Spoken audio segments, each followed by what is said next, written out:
So I'm going to 452 Slocum Road. Well, when I met Steve, I lived in New Bedford in the West End. He called me not too long ago, after 30 years. He says, I finally found you. I've been looking for you.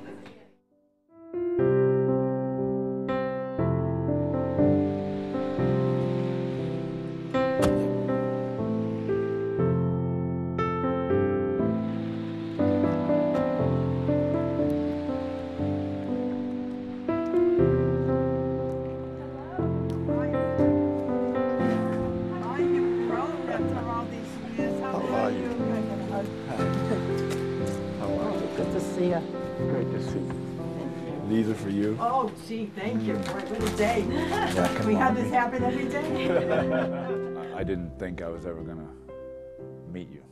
I mean, that was the one thing that I said, you know, it'd be too difficult to do.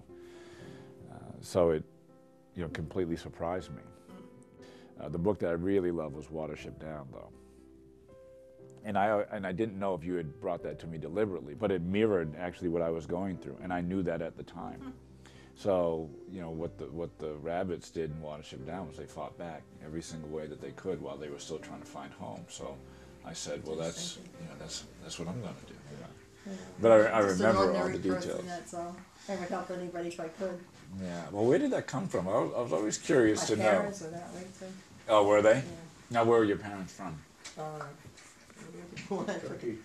Wow. Yeah. Wow. Did they immigrate here? Yeah. Okay. We lived out in New Yorker. So you're first generation in this country. We're happy. We've been Amazing. married over 50 years. Wow. Yeah. Same guy.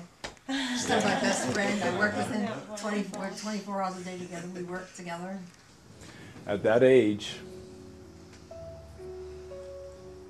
you were probably the closest thing to a mother.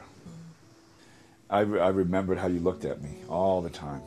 Every time I was reading the book, and you never said much, but I could see how proud you were. Yeah. I could see how proud you were, and I would always hold it up whatever I was reading. And you know, that told me that my life meant something, that it was worth something, even though the people around me was telling me the exact opposite. Nobody cared about me. But whenever I would see the two of you walking through the neighborhood, and I just remember thinking to myself, well, she cares. You know, she cares. And I knew you cared because of not what you said, but by what you did. And that gave me what I needed to fight, just, you know, one more day. Right at the point you came along, as strong-willed as I think I am, and as strong as I might think I am, I certainly look back and I was at my breaking point. Because as a child, you think nobody knows what's going on here.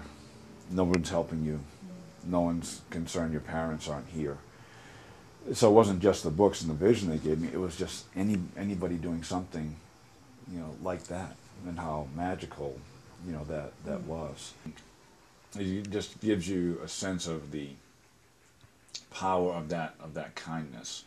I was in Indiana in 2006 it was, and I was telling this conference about you. So we're having dinner later on that night after the conference, and this judge says to his staff, he asked me, he goes, well, why are you here? And so I talked about the books giving me a vision of a life beyond the one at that house. So he turns to his staff and he says, okay, well, we're going to do for kids in Indiana what Mrs. Levin did for you. So that was in 2006.